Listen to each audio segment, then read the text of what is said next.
Have you ever heard of monks who could kill a man with 2 fingers, yet chose silence over slaughter?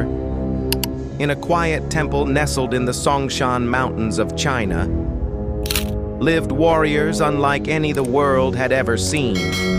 This is the untold story of the Shaolin Monks, a temple shrouded in mist. Inside, men in orange robes gliding like shadows, fists slicing through air with deadly precision. But they weren't soldiers. They were monks, Buddhist monks. Yet they could break bricks with bare hands, take on 10 men alone, and still return to silence. Why did monks, sworn to peace, become masters of violence? To understand that, we go back 1,500 years, to the 5th century, when a monk from India named Bodhidharma arrived in China. He didn't bring weapons, he brought an idea.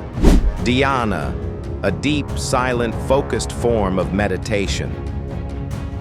But the monks at Shaolin couldn't handle it. Long hours of sitting left their bodies weak. They were falling asleep in meditation.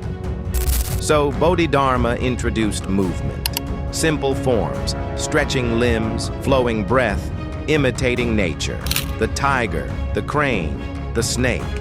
It wasn't combat, it was spiritual survival. But over generations, those movements evolved, from breath work to battle skills. Kung Fu was born. And then came chaos. China fractured. Bandits raided temples, and monks had to fight. Not to conquer, but to defend.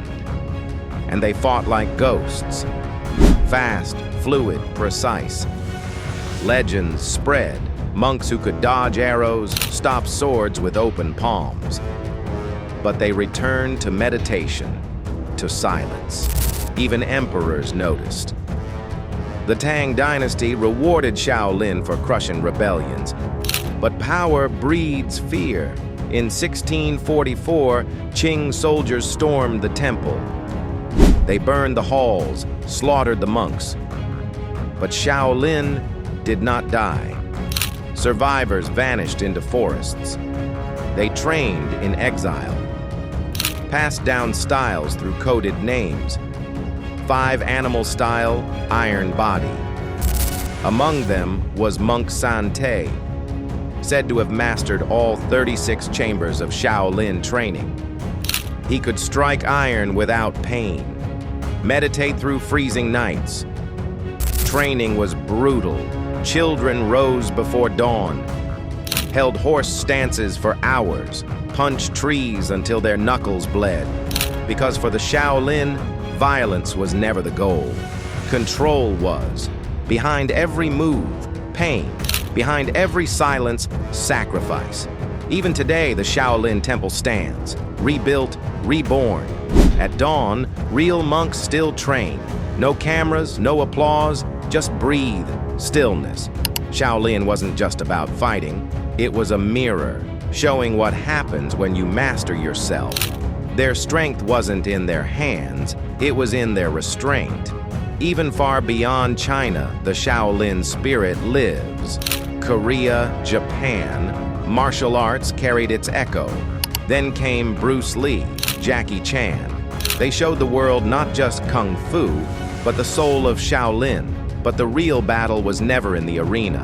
It was inside, the fight to remain calm when anger burns, to train without applause, to rise again without complaint. Because the true Shaolin warrior doesn't fight to win. He fights to understand. And that's why he never loses. History is full of shadows, secrets, and forgotten voices, and we're here to bring them back to life. If this story moved you, imagine what else waits to be uncovered. From ancient fortresses to whispered legends, each tale holds power. So if you crave more journeys into the mysterious and the true, don't forget to like this video, leave your thoughts in the comments, and most importantly, subscribe. because some stories deserve to be told again.